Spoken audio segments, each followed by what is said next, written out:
Welcome sa Dries TV. Kung interesado ka sa ganitong news, huwag kalimutang isubscribe ang ating YouTube channel. Maraming salamat! Welcome back again sa ating YouTube channel mga kakimpaw, and sa update natin ito ang pag-uusapan natin ay tungkol sa mga importanteng ganap kina Kim and syempre kay Paolo Avellino. Pero bago po ang lahat, maraming salamat sa inyong patuloy na pagsuporta at pagsubaybay sa mga daily update natin. Kaya naman bilang pasasalamat, narito po ang ilang napili kong komento patungkol ito sa naging previous update. Unang komento mula po ito kay Ginang Norma Dayag. Sabi po niya, "There's who knows it might be next year yung wedding nila sa church kasi civilly married na sila at itong taong ito ay hindi angkop, not good for marriage according to fortune teller. Kaya be strong lang tayo na di na sila maghihiwalay. Now, if there are changes made, it is the will of God for the sake of legality and formality. God bless them both." Maraming salamat po sa komento, Ginang Norma Dayag. Yes, tama po kayo dyan. Hindi magandang magpakasal ngayong 2026 mga kakimpaw, kaya siguro may 2027 na lamang po itutuloy ito ni Kim and Paula Avellino. Kaya sana po ay maunawaan yon at maintindihan po ng lahat. Kaya itong 2026 na to, i-google nila to mga kakimpaw sa pag-earn ng pera, 'di ba? Sa pagtapos po ng lahat ng commitment po nila dito sa showbiz industry. Then after 2027, yun na po siguro yung inaantay natin. Basta itong 2026, skip muna natin ito for Kim and Paolo Avellino dahil hindi nga po talaga maganda magpakasal. So hindi naman po masama na sundin yung mga sinasabi po ng fortune teller, 'di ba? Kasi wala namang mawawala mga kakimpaw.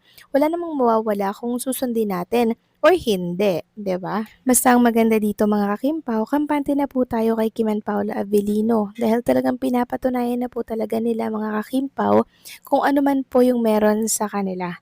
Panatag and strong na talaga sila mga kakimpaw at ramdam natin yon.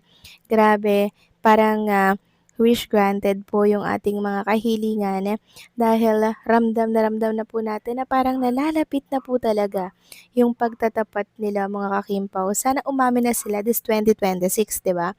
Tas 2027, alam niyo na mga kakimpaw, sana ikasaya po ito ng lahat. Kasi ito talaga yung wini-wish ng buong Kim Paulandia.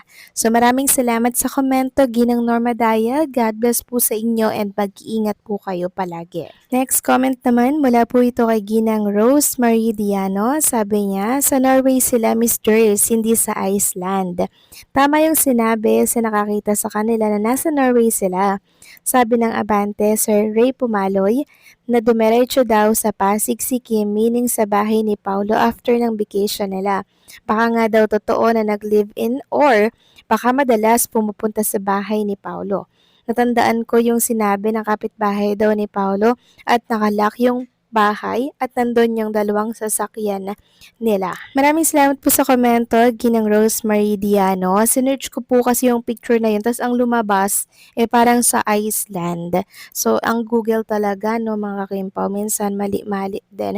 So, maraming salamat po sa pagtatama, Ginang Rosemary Diano. At least ngayon, alam na natin na talaga namang confirm na si Kim and Paula Avellino po talagang nag-vacation sa ibang bansa. Ang nakakaloka lang dito, hindi natin nakita na lumabas ng bansa or bumalik ng bansa si Kim and Paula Avellino. Grabe din silang magtago mga kakimpaw, no? Parang may superpowers na wala man lang nakakita, wala man lang nakakapagpa-picture sa kanila.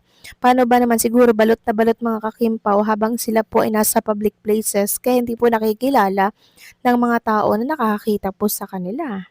And tungkol naman po sa iyong nabalitaan sa Abante kay Ray Pumaloy, naku nakakatuwa naman niya na dumiretso si Chinita Princess sa Pasig sa bahay ni Paulo Abilino after ng vacation. So kung totoo nga yan, siguro dun muna nagstay si Chinita Princess, 'di ba mga kakimpaw, after bumalik na nga it's showtime. Wala namang mali siya do'n kasi silang dalawa naman, nasa tamang mga edad na 'yan mga kakimpaw.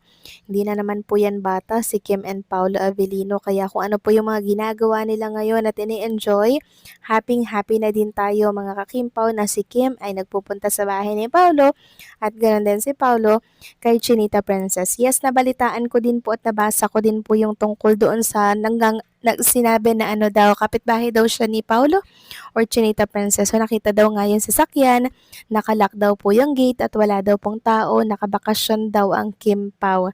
So doon pa lang sa mga ganung mga sentimiento or mga patunay, kahit wala pong pruweba, sobrang happy na natin. Kasi yung ating pagkadilulo mga kakimpaw dati, talagang totoo pala. 'Di ba? Totoo mga kakimpaw, at least meron tayong inaantay, meron tayong inaabangan na po pwedeng mangyari by 2027. 'Di ba? At yun nga po ay ang kasala ng Kim Pao. Actually, nanonood ako ng ng programa po ni Ray Pumaloy and Don Sermino at laging sila inaantay nga din po nila yung pagpapakasal daw ni Kim and Paula Avellino. Yun daw yung gusto nilang marinig kay Kim and Paul Avellino na announcement kasi certified fan sila ni Kim and Paulo Abilino. So sana magbunga mga kakimpaw lalo no itong ating mga pagkadilulo. Kasi talagang confirm na sila talaga mga kakimpaw eh. Kung ikaw ba babae, sasama ka ba kay Paolo Avellino, di ba? Tapos wala kayong relationship. Ang dami na pong pruweba mga kakimpaw. Di ba? Sa mga beach, sa ibang bansa, talagang wala na mga kakimpaw, finish na. Kaya kung ako sa inyo, maging panatag na lang kayo. Kasi kahit hindi po kino-confirm ni Kim and Paolo Avellino, sa action naman po nila pinapakita. Kaya maging kampante tayo mga kakimpaw kay Kim and Paolo Avellino kahit na anong mga lalabasan na mga fake news sa social media. Dito tayo mag-focus sa ganap kina Kim and Paolo. Positive lang tayo, okay? Lalo na po sa inilabas ni Kim Chu kanina. Grabe talaga mga kakimpaw, no? Yung picture sa Norway talaga. Actually, bale dalawa po yung pinuntahan nilang dalawa ngayong December na sila lang yung magkasama. Una yung sa dagat nga mga kakimpaw na siyang makikita nga po sa mga picture na nasa screen ninyo na shinare ni Kim Chu na ganap ng December. Recap ng December. Ayan po oh, sunset tapos sa malamig na lugar. So bale dalawang lugar yung pinuntahan ni Kim and Paula Avellino. Siguro dito sila nag-Christmas, tapos dito sila nag-New Year. O di ba mga kakimpaw, talagang sinulit nila yung oras ng isa't isa. Kasama syempre, silang dalawa lang. Kakaiba talaga yung New Year and Christmas ni Kim and Paula Avellino, no? Talagang yung isa't isa lang ang pinili po nila. At deserve naman nila yan, di ba mga kakimpaw? Kasi alam naman natin na nasa tamang mga edad na yan si Kim and Paula Avellino. Kasal na lang ang inaantay natin sa kanila. Kasi, hindi naman sila secret eh. Private lang, yes, pero hindi sila secret mga kakimpaw. Pinipribado lang nila yung mga ganap at kung ano yung meron sa kanila sa ngayon. Pero soon, i-reveal din po nila yan. Kaya antabayanan natin yung magiging pasabog ng Kim Pao by 2026 which is ngayon, tapos 2027, abangan natin ang mangyayari, okay? Kayo ba mga kakimpaw, ano po ang masasabi ninyo dito? Please comment down below. And syempre, don't forget to like, share, comment, and subscribe.